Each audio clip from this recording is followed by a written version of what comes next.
তো এই ওষুধ যে 100% এলএসডির বিরুদ্ধে কাজ করবে আমি বলতেছি, এই যে প্রকাশ্যে আপনাদের সামনে বলতেছি, তাইলে ওই ডাক্তার ভণ্ড। আসসালামু আলাইকুম।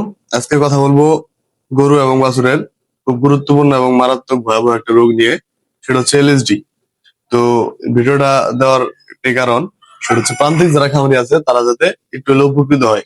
এই লাম্পি নিয়ে অনেকের মধ্যে ভুল ধারণা আছে, সেই ভুল ধারণাগুলো আজকে ক্লিয়ার করবো। তো আমাদের প্রথমে বুঝতে হবে এই লাম্পিটা কি জন্য হয়। লাম্পিটা হচ্ছে একটা ব্যাকটেরিয়া ভাইরাস জনিত রোগ, ব্যাকটেরিয়া না সরি, ভাইরাস জনিত রোগ, এবং এটি ছোঁয়াচে রোগ। মানে যেই গরুর এবং যে গাভীর লাম্পি অর্থাৎ এলএসডি হবে, যদি সেই গরুর শরীরে পড়া মশা মাছি অন্য গরুর শরীরে যায় এবং সুস্থ গরুর, তাহলে সেই গরু আক্রান্ত হয়ে যাবে। অথবা যে গরু আক্রান্ত গরুর ব্যবহৃত জিনিসপাতি সুস্থ গরু ব্যবহার করলে সেই সুস্থ গরু আক্রান্ত হয়ে যাবে। তো এখন আমাদের দেখতে হবে যে ভাইরাসটা প্রথমে কিভাবে অ্যাটাক করে। ঠিক আছে, আমরা ওই যে এলএসডি হয়ে গেলে বিভিন্ন প্রকার ওষুধপাতির জন্য হুলস্থুল হয়ে যায় এবং বিভিন্ন ডাক্তারের পরামর্শে হাজার হাজার টাকা খরচ করে ফেলি। কিন্তু দিন শেষে যা দেখা যায়, যেগুলা ভালো হয় তার ভাই, কিন্তু অনেক ক্ষেত্রেই বাছুর মারা যাওয়ার সম্ভাবনা বেশি। তো আমি এখন আপনাদের পরামর্শ দিব, সেটা হচ্ছে আপনাদের অতিরিক্ত কোনো খরচ হবে না, কিন্তু আপনারা সঠিক চিকিৎসাটা পাবেন। সেটা কিভাবে বলি, এই যে লাম্পি যে হয়, আপনারা তো দেখেন শরীরের বাইরে গুটি গুটি হয়ে ফেটে যায়। তো এই গুটি গুটি হয়ে ফেটে যাওয়ার বিষয়টা হচ্ছে শরীরের ভিতরে যে লিভার, কিডনি, ফুসফুস, এই যে জায়গাগুলো, এই জায়গাগুলোর মধ্যে গুটি গুটি হয়ে ফেটে যায়। যার কারণে কিন্তু গরুর শরীরে কোনো প্রকার ওষুধ কাজ করে না, অ্যান্টিবডি তৈরি করতে পারে না ভিতরে। যার কারণে এই রোগের প্রতিকার হয় না। এমন কথা হচ্ছে, তাহলে কি এই রোগের কোনো চিকিৎসা নাই? ভাইরাস জনিত রোগের সরাসরি কোনো চিকিৎসাই নেই, সেটা যেই বলুক না কেন। এখন বলতে পারে অনেক অনেক অনেক ওষুধ কোম্পানি বলে যে আমাদের এই প্রোডাক্টটা খাওয়ান, 15 দিনের মধ্যে গরু ভালো হয়ে যাবে। ভাই, আপনার গরু এলএসডি হওয়ার পর যদি আপনি 15 দিন টিকাইতে পারেন, গরু আপনার এমনি সুস্থ হয়ে যাবে। গরুর ডেঞ্জার জোন থাকে 15 দিন এলএসডি হওয়ার পর। এই ডেঞ্জার জোন যখন কাটে যাবে, তখন আপনার কোনো ওষুধ লাগবে না, গরু এমনি ঠিক হয়ে যাবে। বুঝছেন? এখন 15 দিন টিকানোর জন্য কি আপনাদের, তাহলে এখন আপনাদের মনে কথা হচ্ছে 15 দিন টিকানোর জন্য কি কোনো কিছু ইউজ করবেন না? অবশ্যই ইউজ করবেন। আপনাদের বলতেছি এবং আমি দেখাবো, এই যে আমার এই বাছুরটা এলএসডি সিমটম দেখা দিতেছে। তো সিমটম দেখা দিতেছে, এটার বয়স হচ্ছে 20 দিনও হয় নাই, যার কারণে ভ্যাকসিন দেওয়া হয়নি এখনো। 1 মাসের আগে তো ভ্যাকসিন দেই না, কিন্তু দুর্ভাগ্যবশত 20 দিনের মধ্যে সিমটম দেখা দিতেছে। সিমটম কিভাবে, আপনারা অনেকে জানেন যে সিমটম কিভাবে দেখা যায়। এই জিম বাবু, আঙ্গুল দেখ ক্যামেরার সামনে আয় নেই। সিমটম জানেন কিভাবে, এন্ড সিমটমের বিষয়ে আমি না বললাম, ঠিক আছে? তো এখন আমি এই গরুর ট্রিটমেন্ট দেবো, সেটা হচ্ছে দেশি নিমের পাতা বাটা 8টা। একটু ভালো করে নোট করেন আমি কি কি বলতেছি এই সময়। দেখাবো অবশ্যই আপনাদের। দেশি নিমের পাতা, দেশি নিমের পাতা বাটা 8টা, কাঁচা হলুদের রস 1 চামচ, লবণ 1 চামচ, খাবার সোডা 2 চামচ, চিনি 2 চামচ, লেবু একটা। এই জিনিসটা হচ্ছে প্রতি 50 কেজি বডি ওয়েটের জন্য এই মাত্রায় ব্যবহার করবে। ঠিক আছে? যেহেতু এটার ওজন হচ্ছে 30 কেজি, 50 কেজির মাত্রায় যা হয় সেভাবে খাওয়াবো। এখন দেখেন কি মানে কিভাবে খাওয়াই। হলুদ বাটা শেষ, রসটা বের করে নিব। যেহেতু বডি ওয়েট 30 কেজি, সেহেতু পরিমাণের থেকে একটু একটু করে কম নেবেন। ঠিক আছে? সোডাটা পরিমাণ মতো দিবেন, সোডা বেশি হয়ে গেলে আবার পেটের সমস্যা হবে।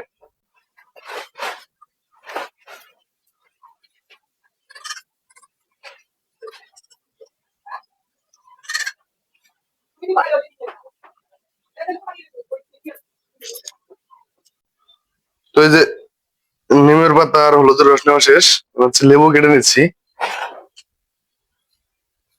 একটা লেবু রস পুরোটা দিব না, যেহেতু বাছুর ছোট, কম করে দিব।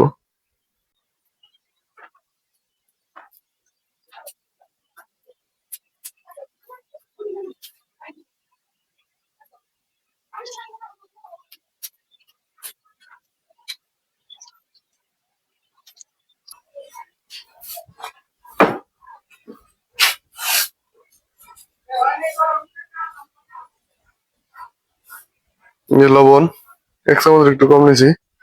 খাবার ছোটা যেহেতু 50 কেজির জন্য 2 কেজি বলছে, 30 কেজি ধরো, 50 কেজির জন্য 2 চামচ বলছে, 1 চামচের একটু বেশি নিবো।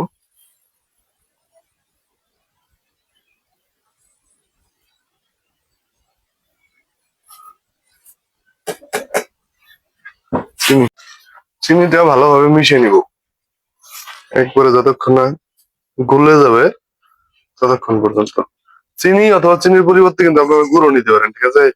তো আমার গুড় ছিল না, যার কারণে চিনি ব্যবহার করতেছি আমি। আপনাদের যদি গুড় থাকে তাহলে চিনির পরিবর্তে গুঁড়ো ব্যবহার করতে পারেন।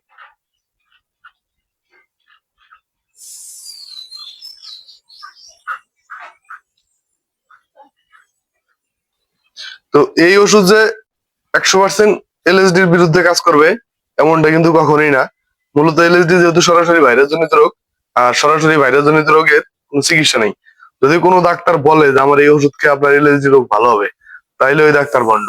আমি বলতেছি, এই যে প্রকাশ্যে আপনাদের সামনে বলতেছি, তাইলে ওই ডাক্তার ভণ্ড। আর ডাক্তার ভণ্ড বললাম কি জন্য, ডাক্তার বর্তমান বিশেষ করে যে গবাদি পশু ভোগী যে ডাক্তার, এরা হচ্ছে দুই ক্যাটাগরির। একটা হচ্ছে প্রথম গ্রেডের, আরেকটা হচ্ছে সেকেন্ড গ্রেডের বললে ভুল হবে, আর হচ্ছে লো গ্রেডের। কিভাবে হয়, যুব উন্নয়নে, এই যে যেমন আমি ট্রেনিং করতেছি যুব উন্নয়নে ট্রেনিং শেষে একটা সার্টিফিকেট পায়, দেন বিভিন্ন কোম্পানি থেকে একটা এ সার্টিফিকেট নেয়, ঠিক আছে। এ সার্টিফিকেট নিয়ে ডাক্তার হয়ে গেল হাতুড়ি ডাক্তার। মূলত আপনারা চেষ্টা করবেন ভেটেরিনারি সার্জনের পরামর্শ নিতে। তো হয়তোবা আমার এই ভিডিওটা অনেকেই দেখতেছেন যারা এরকম আছেন, যুব উন্নয়ন থেকে ট্রেনিং নেবেন, ট্রেনিং নিয়ে হচ্ছে যে হাতুড়ি ডাক্তার হয়ে যাবে। তো তারা মন খারাপও করতে পারেন, করলে ভাই করার কিছু নাই। সত্যি কথা, আপনারা হাতুড়ি ডাক্তার, মাইনে নেন বাস্তবতা।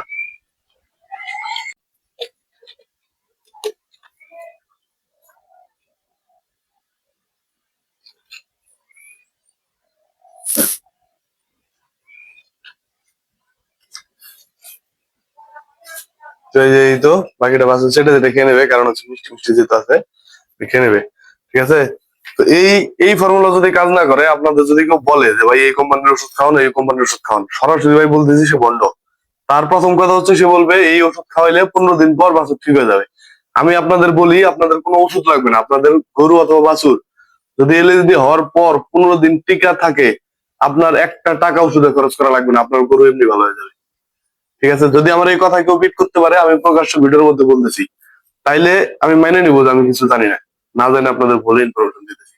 আমি প্রকাশ্যে বলবো আপনাদেরকে, ঠিক আছে। আমি যতটুকু বলতেছি আমার জ্ঞাতার্থে, আমি যতটুকু জানি, যতটুকু জ্ঞান অর্জন করতে পারছি, ততটুকু আপনাদের সাথে শেয়ার করতেছি, আপনাদেরকে জানাই দিচ্ছি, ঠিক আছে।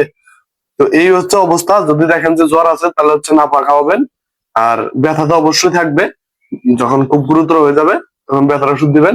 আপনারা হচ্ছে চেষ্টা করবেন আপনাদের এলাকার সব থেকে ভালো যে অভিজ্ঞ ডাক্তার, যে দীর্ঘদিন থেকে ভেটেরিনারি ডাক্তার মানে ডাক্তারি করতেছে, তাদের পরামর্শ নিতে। নতুন যারা আছেন তারা কখনোই নতুন ডাক্তারদের শরণাপন্ন হবেন না। যারা পুরাতন ডাক্তার, অনেকদিন দীর্ঘদিন 8-10 বছর থেকে ডাক্তারি করতেছে, তাদের শরণাপন্ন হবেন। তো আজকের ভিডিও এই পর্যন্তই। সকলে ভালো থাকবেন, সুস্থ থাকবেন, এবং আমার জন্য সকলে দোয়া করবেন, এবং বাচ্চাটির জন্য সকলে দোয়া করবেন। আসসালামু আলাইকুম। ভাইরাস জনিত রোগ সরাসরি কোনো চিকিৎসা নাই, এগুলো হচ্ছে সাপোর্টিভ চিকিৎসা। এগুলো দেওয়ার পর এই ফর্মুলা আপনারা হচ্ছে প্রতিদিন একবার করে 7 দিন পর্যন্ত ইউজ করবেন।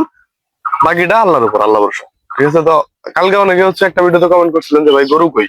তো এই সময়টাই মূলত আমি গরু এই যে বাইরে বান্ধি, এই যে আমার গরু সব বাইরে, গোয়াল ঘর ফাঁকা থাকে, বাছুরটা শুধু ঘরে থাকে, যেহেতু অসুস্থ বাছুর, রোদ্রে বের করে নেয়, ঠিক আছে।